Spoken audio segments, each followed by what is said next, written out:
네, 안녕하십니까. 이상민 작가입니다. 저는, 여기 있는 책들을 집필한 이상민 작가입니다. 여기 있는 책들은 지금, 권수로는 지금 17권입니다. 그죠? 20여 권의 책을 집필을 했고, 지금 사실은, 출판사에서 나와야 될 책들이 몇 권 있는데도, 좀 늦어가지고 책이 좀 안 나오고 그러는데, 어쨌든 책이 한 20여 권 이렇게 출판을 했고, 이렇게 이상민 책쓰기 연구소를 이끌고 있습니다. 저는 현재 대한민국 30대를 대표하는 청년 작가로 불리고 있습니다. 2017년 유로저널에서 이렇게 유럽 19개국에 저를 대한민국을 대표하는 30대 청년 작가라고 소개를 한 바 있고, 종합 베스트셀러 5위, 5등에 각각 한 두 번 정도 이렇게 진입을 했습니다. 그동안 집필한 책들이 문화체육관광부 세종도서, 카이스트 도서관 이달의 책, 교보문고 비즈플러스 독자 선정 탑 10, 카이스트 도서관, 그다음에 뭐 등등으로 해서 SK그룹 다음 추천 도서라든지 등등으로 해서 선정이 많이 되었습니다. 한국출판산업진흥원 우수 컨텐츠부터 해서 좋은 도서의 대부분 이제 출판한 책의 한 70%가 선정이 되었고, 그렇습니다. 현재는 이제 이상민 책쓰기 연구소를 이끌고 있어요. 그동안 12년 동안 저는 전업으로 작가 생활을 해왔습니다. 그래서 그동안 이제 12년 전업 작가로 작가 생활을 해왔고, 좋은 책들을 많이 썼고, 베스트셀러를 많이 만들어냈고, 그리고 좋은 도서에 많이 선정이 되었고, 그리고 책쓰기 연구소를 통해서 작가 양성을 현재 하고 있습니다. 그를 통해서 현재 한 100여 명 이상의 작가들이 기획 출판 계약에 성공을 하고 대부분이 베스트셀러 작가가 되었습니다.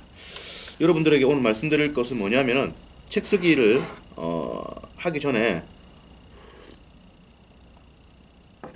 준비를 하고 체크를 해봐야 할 요소들을 좀 말씀해드리고자 합니다. 12가지를 말씀드리고 싶어요.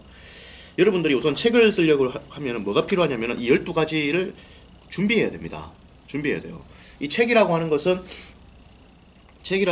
뭐냐면은 어떤 프로세스를 밟아 나가는 것이거든요. 여러분들이 책을 쓴다는 것은 일정한 프로세스를 밟아 나가는 것이고, 그리고 이제 글을 쓰는 거단 말이죠. 이때 필요한 준비물과 이런 것들이 있습니다. 준비물과 챙겨야 될 것들이 12가지 정도가 돼요. 먼저 여러분들이 책을 쓰려면 뭐가 필요합니까? 책상이 필요하겠죠. 책상. 기본적인 책상이 필요합니다. 그리고 뭘로 책을 쓰죠? 펜으로 쓰나요? 아니죠. 노트북으로 쓰죠. 컴퓨터로 씁니다. 여러분들이 PC로 책을 대부분 씁니다. 요즘은 이제 원고 투고 자체를 그 이메일로 원고 투고를 하기 때문에 PC로 반드시 원고 작성을 해야 됩니다. 그래서 자판기를 통해서 이렇게 글을 써야 돼요. 노트북이나 데스크탑 PC를 쓰시면 됩니다. 근데 일반적으로 제가 추천해드리는 것은 뭐냐면, 데스크탑보다는 노트북을 추천해드립니다. 왜냐면은 15인치 노트북이 책을 쓰기에 가장 최적화되어 있는 사이즈라고 보시면 돼요. 작가님, 저는 넓은 시야를 가지고 있기 때문에 넓은 어떤 이렇게 모니터를 쓰고 싶은데요, 라고 질문을 하시는 분들이 있죠. 그럴 때 제가 드리는 말은 뭐 여러 가지가 있습니다만은, 저도 그렇습니다. 저도 집에 뭐 30인치가 넘는 모니터가 있어요. 제가 그동안 이제 책을 많이 써왔지 않습니까? 그리고 제가 뭐 저를 아시는 분은 아시겠지만은 제가 다큐멘터리를 많이 봤지 않습니까? 그래서 이렇게 큰 모니터도 제가 가지고 있습니다. 하지만 그런 모니터는 책을 쓰기에 적합하지 않아요. 사실 좀 어렵습니다. 물론 짤막짤막한 글을 쓰는 건 동의합니다. 짤막짤막한 글을 쓰는 것은 뭐 괜찮아요.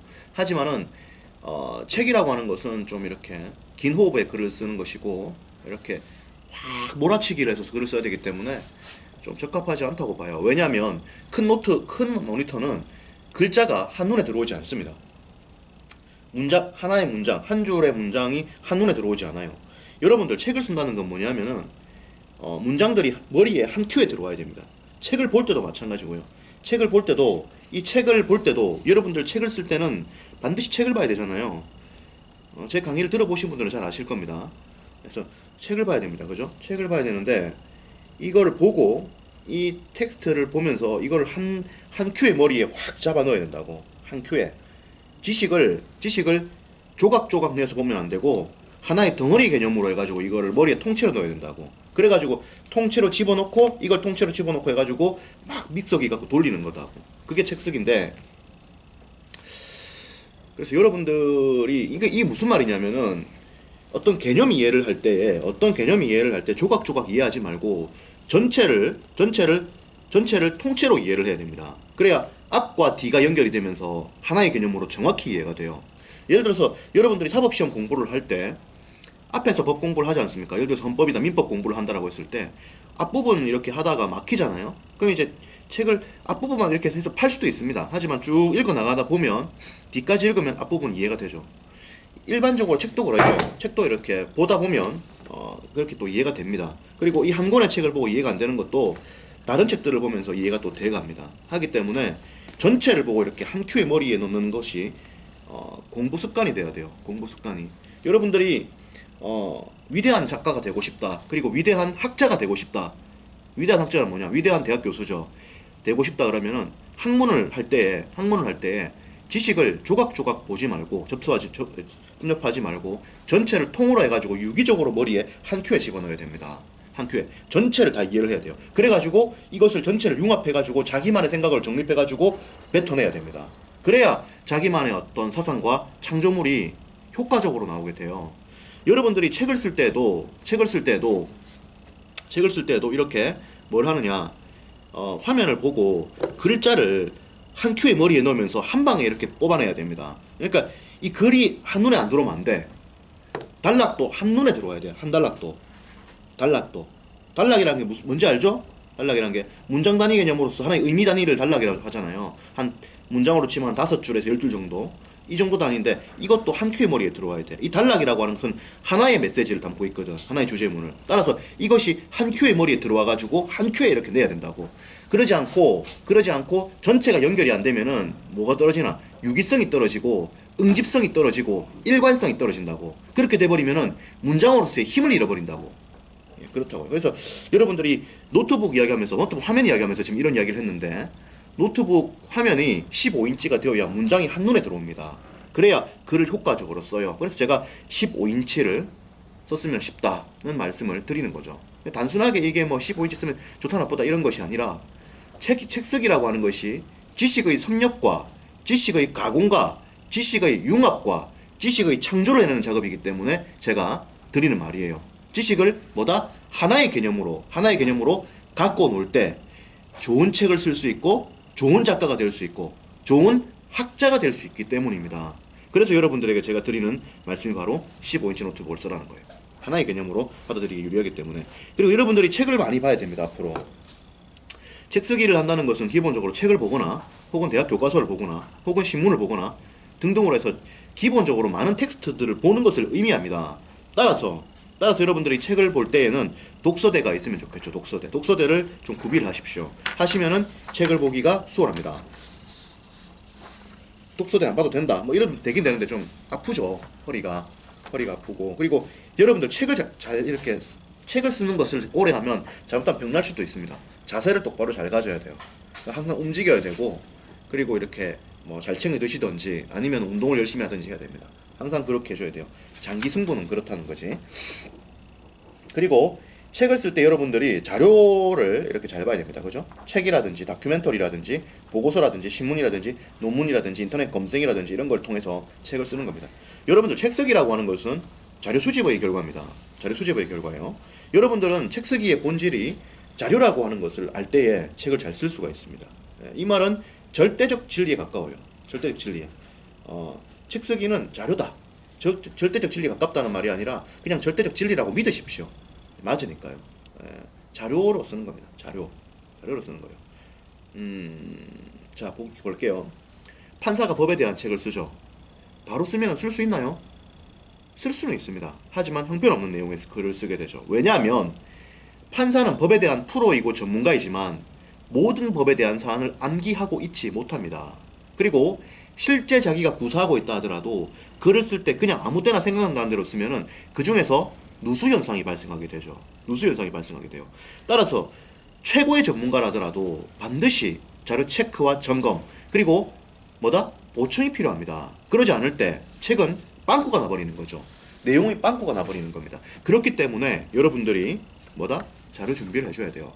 책이라고 하는 것은 비전문가가 전문가를 이길 수 있습니다. 뭐를 통해서? 공부를 해서 이길 수가 있어요. 하기 때문에 공부를 열심히 하시면 됩니다. 물론 비전문가가 전문가를 이길 수 있으니까 전문가는 어떻게 되겠나?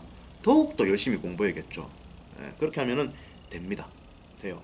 그리고 전문가들은 또 힘이 있기 때문에 괜찮아. 공부하면. 어쨌든 그렇다는 말씀을 드리고, 그리고 파랑, 빨강, 녹색 볼펜, 포스트잇, 프린터기 이런 걸 준비해야 됩니다. 여러분들이 책을 쓸 때는 뭐냐면은 볼펜을 세 가지를 준비해야 됩니다. 그리고 포스트잇을 준비해야 되고 프린터를 준비해야 돼요. 볼펜을 왜 세 가지를 준비하느냐? 빨강, 파랑, 녹색을 왜 준비하느냐? 자, 여러분들이 자 책을 볼 때는 어떻게 책을 봐야 되느냐? 책이라고 하는 거 왜 봅니까? 첫 번째 왜 봐요? 여러 가지 이유가 있겠죠. 자, 그 중에 책을 쓰기 위한 독서는 여러 가지 방법들이 있습니다만은 여러분들이 이걸 가지고 이 책을 통해서 뭐다 자료 수집을 하겠다라고 했을 때는 이 책을 어떻게 봐야 돼? 그냥 보면 안 돼요. 분석하듯이 봐야 되고 연구하듯이 봐야 됩니다. 그리고 여러분들이 열심히 이거 줄을 쳐야 돼요. 어디에? 중요한 부분에 줄을 쳐야 된다고. 줄을 치는데 그냥 줄을 치면 안 되고 이거 굉장히 차등적으로 줄을 쳐줘야 돼요. 그 중요한 부분은 파란색, 굉장히 중요한 부분은 빨간색, 독특한 부분, 특별한 부분, 특이한 부분은 녹색으로 쳐주십시오. 그런 식으로 분류를 해줘야 돼요. 분류를 해줘야 됩니다. 언더라인을 잘 쳐야 돼요. 언더라인. 공부를 잘한다는 것은 언더라인을 잘 치는 거야. 공부 못하는 사람은 언더라인을 못 쳐요. 언더라인을 못 친단 말은 어떤 말이냐? 이 책 전체에다가 언더라인 다 치는 사람들이 공부 못하는 사람들입니다. 줄치라니까 이거 다 중요하다 이러면서 이 책 전체 줄 다 쳐버리는 이런 사람들이 공부를 못하는 거야. 왜? 줄치는 건 왜 줄치는데? 다음에는 줄친 것만 보기 위해서 줄치는 거예요. 다음에는 줄친 것만 보기 위해서 줄을 친다고. 그렇기 때문에 줄을 중요한 부분에 쳐야 된다고. 줄을 중요한 부분에. 어? 그래서 여러분들이 이 책을 볼 때 중요한 부분에 줄을 치고 차등적으로 분류하면서 줄을 쳐야 돼요. 파란색, 빨간색, 녹색 분류하라고. 포스트잇 붙이고 자기 생각 적고 이렇게 하라고. 그래서 책을 도예식으로 봐야 돼. 여러분들이 만약에 시험 공부를 한다고 했을 때도 마찬가지죠. 고시 공부를 한다고 해도 마찬가지예요.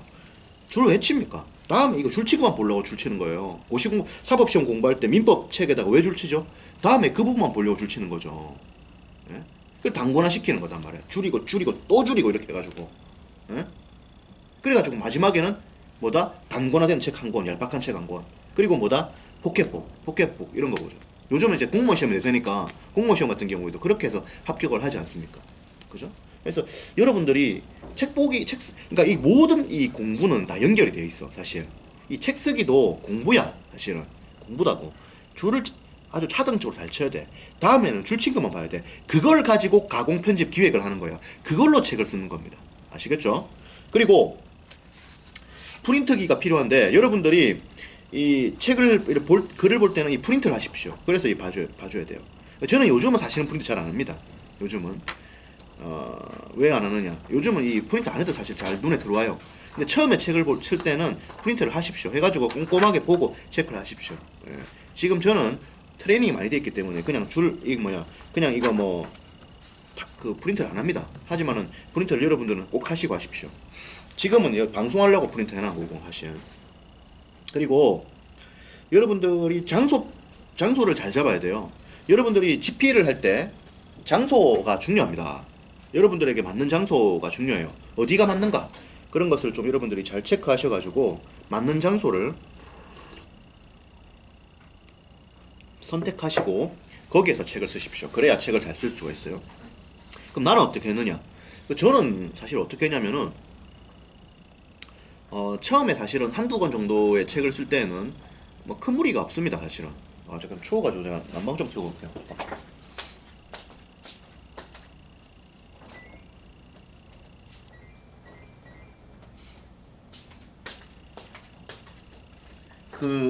죄송합니다. 지금 추워가지고 연구실이 추워가지고 제가 또 난방을 좀 켰어요. 여러분들 집필이 잘 되는 장소를 잘 파악해야 됩니다. 저는 사실 처음에는 집에서 책을 썼습니다. 그 이후에는 커피숍에서 책을 썼죠. 카페에서. 그래서 장소를 잘 찾아봐야 됩니다. 저는 지금도 왔다 갔다 합니다. 지금도 제 사무실에서 책을 쓰기도 하고, 최근에 쓴 책은 제가 4일 동안 한 권의 책을 썼거든요. 그 책은 제가 사무실에서 책을 썼습니다. 편하게 책을 썼어요. 이렇게 옷도 좀 편하게 좀 입고 굉장히 편하게 책을 썼죠. 저는 때때로 이제 카페에서도 책을 많이 씁니다. 카페에서 쓰면 굉장히 기분이 좋죠. 음악을 듣고 그리고 대화를 나누는 사람들도 한 번씩 보고 굉장히 기분이 좋아요. 환경이 좋기 때문에. 때때로는 집에서도 이렇게 책을 씁니다. 그래서 장단점이 있어요. 장단점이 있다. 글의 톤이 바뀝니다. 글의 톤이 혼자서 책을 쓰면 아무래도 좀 이렇게 깊은 책이 나옵니다. 깊은 자료가 깊은. 그리고 카페에서 책을 쓰면은 공감되는 글이 나옵니다. 사람들을 이렇게 기운을 받고 하기 때문에. 그리고 아침에 쓰는 글과 밤에 쓰는 글이 달라요.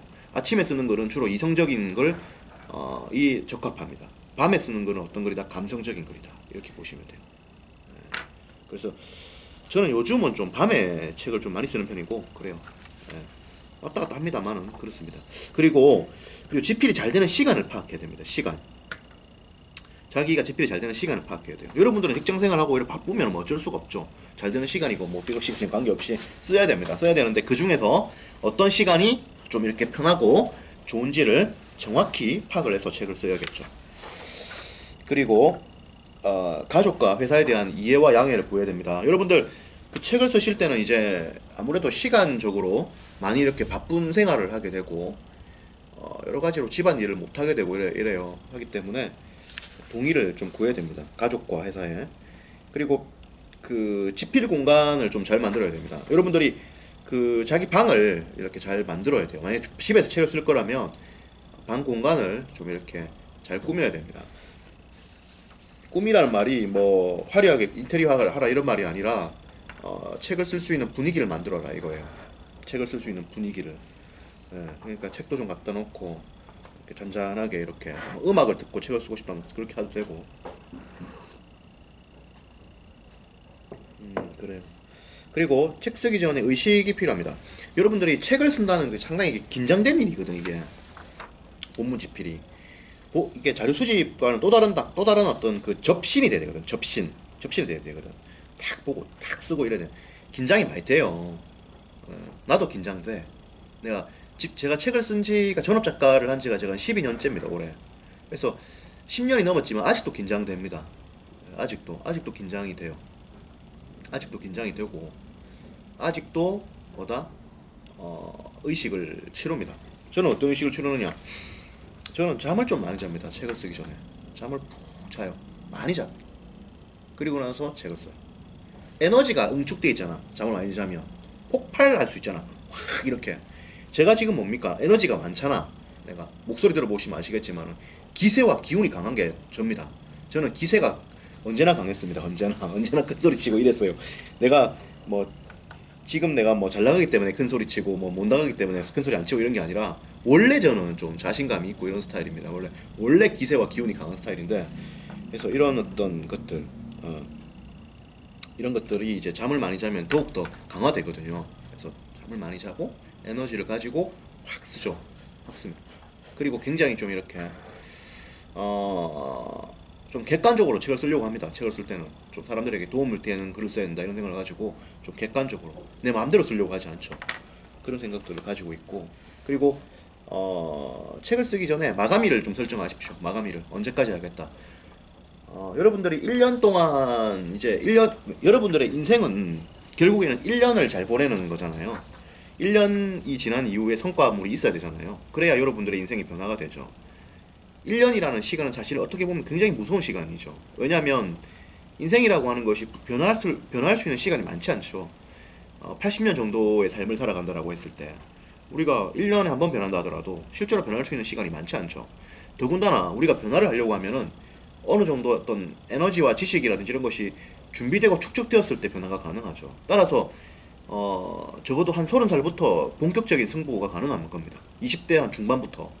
그래서 20대 한 중반부터 취업을 하거나 고시 합격하거나 혹은 뭐 기업을 세워서 하거나 이런 준비가 되는 거죠. 그리고 본격적으로 활동했을 때 뭐 50대 중반이나 한 60대 중반까지 불과 한 30년 40년밖에 승부할 수 있는 시간이 없습니다. 그래서 1년이라는 시간은 그야말로 인생의 한 3분의 1, 30분의 1 정도에 해당되는 시간이에요. 매우 큰 시간이죠.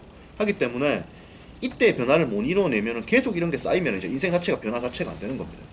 그래서 저는 여러분들에게 주문하고 싶은 게 뭐냐면은, 이거 지금 책 쓰기와 관련해서 좀 이야기를 드리는 겁니다만은 1년 정도의 어떤 이런 마감일을 세우고 이때 또 계획을 또 세워가지고 해야 되고, 여러분이 또 책 쓰기 말고도 또 관련된 이게 책 쓰기와 관련될 수도 있고 아닐 수도 있는데 어쨌든 이야기를 드리면은 여러분이 1년 계획을 세우고 이 계획 안에 뭔가를 이루어내야 됩니다. 해야 되고 변화를 크게 이루어내야 돼요. 변화할 수 있는 시간이 30년밖에 없어. 그러니까 1년을 잘못 보낸다 하는 거는 어마어마한 거지 사실. 그래서 생각을 잘 하고 반드시 잘 해야 됩니다. 그래서 여러분들이 덩샤오핑 알죠? 덩샤오핑 누구죠?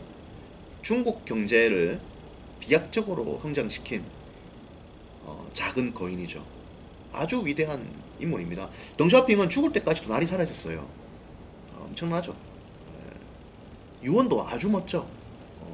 예술 아니야. 죽고 나서 어떻게 했습니까? 내 유해를 홍콩 앞바다에 뿌려라. 헬리콥터 비행기 타면서 뿌리잖아. 그래서 덩샤오핑 신룡의 대가죠. 신룡의 대가야. 덩샤오핑 어떤 말을 했나? 유명한 말들을 워낙 많이 했죠. 흥묘백묘로 붙여서 많은 어떤 명언들을 했습니다. 제가 그 말을 하려고 하는 건 아니고 어떤 말을 하고 싶냐면 이 말을 하고 싶어요. 덩샤오핑이 이제 이런 말을 했거든요. 1년 동안 엄청난 변화를 우리는 1년 동안 엄청난 변화를 이루어내야 되고 3년이면 천지가 개벽할 정도의 변화를 이루어내야 된다. 이런 말을 했거든요. 그 말이 맞죠. 우리에겐 시간이 없다. 1년이면 엄청난 변화를 이루어내야 되고 3년이면 천지가 개벽될 정도의 변화를 이루어내야 된다. 결국에는 상하이가 그렇게 변하고 한 거 아닙니까? 그죠? 상하이가. 여러분들 삶도 마찬가지입니다. 1년이면 엄청난 변화가 이루어져야 되고 3년이면 천지가 개벽할 정도의 변화가 이루어져야 돼요. 그러지 않으면 어떻게 되는가? 변화가 없는 것이 변화가 없는 삶은 슬픈 겁니다. 슬픈 겁니다. 한계효용 체감의 법칙이라고 있죠. 여러분들이 어떤 것이 된다 하더라도 변호사가 되었다 하더라도 그 기쁜 건 오래 가지 않죠. 오래 가지 않습니다. 적응돼 버리기 때문에. 처음에 미스 코리아랑 사귀면 너무 기분이 좋겠지. 너무 행복하겠지. 한계효용 체감의 법칙 오래 안 갑니다. 한 달에 1억 벌면 기분 좋겠지. 한 달에 200만원 벌다가 1억 벌면 50배 올라가는 거니까. 50배면 뭐야? 엄청난 거잖아. 한계효용 체감의 법칙 오래 안 갑니다. 뭐냐면은 어떤 성공을 이루는 것도 중요하지만 그 성공에 매몰되지 않는 것이 중요해요. 계속적으로 변화를 하고 새로운 것들을 만들어가는 게 중요합니다. 그래야 사람은 행복감을 느껴요. 안 그러면은 모든 사람들은 이렇게 우울해집니다. 우울해져요. 그래서 그렇다 이런 말씀 드리고, 그리고 책 쓰기 계획표와 일정표를 작성하십시오. 그래서 계획표를 세워서 일정 체크를 하면서 이렇게 진행을 하라. 매일 내가 뭘 했는지 X표 치고 책을 읽었다, 글을 썼다, 이거 분류해가지고 체크하면서 가라 이거죠. 그 다음 피드백을 받을 수 있는 사람을 찾으십시오. 찾아가지고 피드백을 받을수록 공부가 좋아지기 때문에 누구든지 간에 피드백 받아야 돼요. 친구도 좋습니다. 전문가도 저처럼 저한테 물어봐도 좋고, 이런 물어봐야 돼 자꾸. 그래 원고가 좋아집니다. 그래서 여러분들이 책을 쓰려고 하면 정리를 해보면, 먼저 책상과 노트북이 필요합니다. 두 번째 독서대가 필요해요. 세 번째 책 쓰기 위한 자료가 필요하고, 네 번째 볼펜과 포스트잇과 프린터기가 필요합니다. 다섯 번째 자기에게 맞는 장소를 파악해야 되고, 그리고 집필이 잘 되는 시간을 파악해야 돼요. 그 다음에 가족과 회사에 대한 양해를 구해야 되고, 그 다음에 나만의 책쓰기 베이스 캠프를 구축해야 됩니다. 그 다음에 책을 쓰기 전에 의식을 치러야 되고, 그 다음에 마감일을 설정해야 됩니다. 그리고 책쓰기 계획표와 일정표를 작성을 해야 되고, 그리고 피드백을 도울 수 있는 사람을 찾아야 됩니다. 이렇게 12가지를 여러분들에게 주문하고 싶어요. 책을 쓸 때는 여러분들이 그렇게 해야 됩니다. 그렇게 해야 여러분들이 책을 잘 써요. 아시겠죠? 그래서 여러분들에게 오늘은 이 말씀을 들려드리고 싶고, 그래서 여러분들 책을 쓰는 것은 누구나 할 수 있습니다. 누구나 할 수 있고, 그리고 여러분들이 아까 전에도 제가 말씀드렸다시피 삶이라고 하는 것은 어떻게 보면 냉정해. 그 현실이야.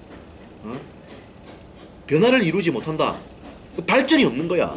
삶이 미래가 없는 거야. 변화가 없다는 것만큼 무서운 말은 없어.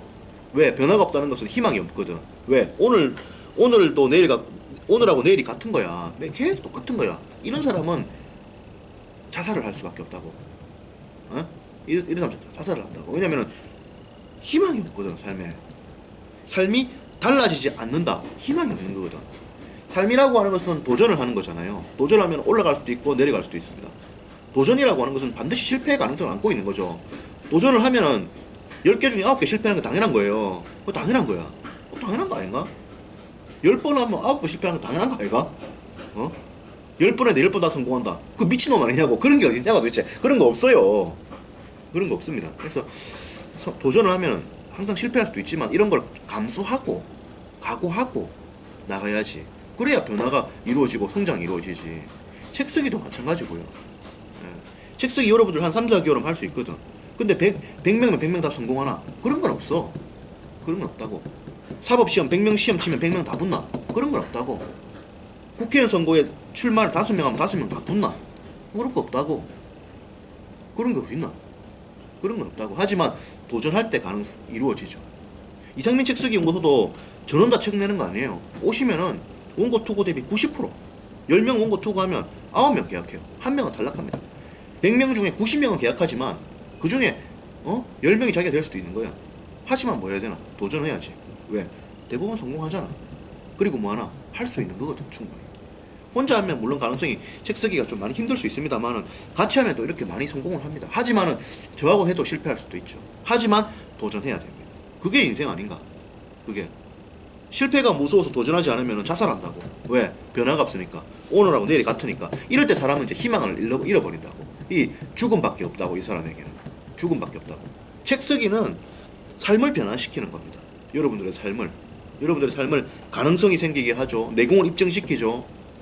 이게 되는 거다. 나 역시 마찬가지 아니야. 나 역시 지방대를 졸업하고 스펙이 무잖아. 무에서 뭡니까? 대한민국 대표하는 30대 청년 작가. 수많은 사람들이 나를 찾아오고 대기업 대표이사부터 해서 교수, 박사, 의사, 변호사, 아나운서, 온갖 사람들이 찾아오죠. 강연 제안 계속 들어오고. 나이는 불과 30대 중후반에 후반에 불과하지. 이제 중반은 아니네. 이제 후반으로 넘어가네. 후반에 불과하지. 세금도 많이 내고 있고, 세금도 1년에 1억 이상 내고 있고, 삶의 변화를 많이 이루어낸 거죠. 삶의 변화를 많이 이루어낸 거죠. 뭐를 통해서? 책 쓰기를 통해서 내공을 입증했기 때문에 그러한 사명과 역할이 제게 주어진 거죠. 그렇습니다. 여러분도 할 수 있죠. 왜 못합니까? 할 수 있죠. 제가 서울대를 나왔다면 오히려 이런 말을 못할 수 있습니다. 서울대를 나왔으면 니는 원래 잘난 놈이네. 난 지방대 나왔잖아. 사립대, 지방사립대, 동아대. 근데 지금 이렇게 퍼포먼스가 엄청 강한 삶을 살고 있잖아. 대한민국 잠실에서. 그죠? 할 수 있습니다. 여러분들 해야 됩니다. 해야 된다. 그 말씀을 드리고 다음 시간에 또 이야기를 나누도록 하죠. 다음 시간에 또 좋은 자료를 가지고 인사를 드리겠습니다. 책쓰기. 그리고 책쓰기에 대해서 궁금한 것이 있으면 네이버 카페 이상민 책쓰기 연구소로 오시면 언제든지 좋은 이야기를 나눌 수 있고, 제가 매주 일요일마다 책쓰기 특강을 하고 있기 때문에 오신다면은 여러분들에게 큰 도움이 되실 겁니다. 예. 이미 5,000명의 사람들에게 책쓰기에 대한 강의를 진행했던 아주 검증된 강의이기 때문에 여러분들이 오시면 많은 만족을 하실 수 있을 겁니다. 네, 그것도 이야기 나누도록 하죠. 고맙습니다.